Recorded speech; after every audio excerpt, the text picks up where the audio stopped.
सदा सत्स्वरूपं चिदानन्दकन्दं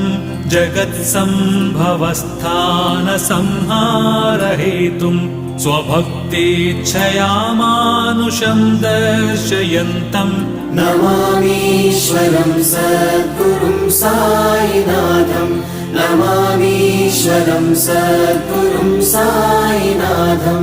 भवद्ध्वान्तविध्वंसमार्ताण्डमीड्यं मनोवागतीतं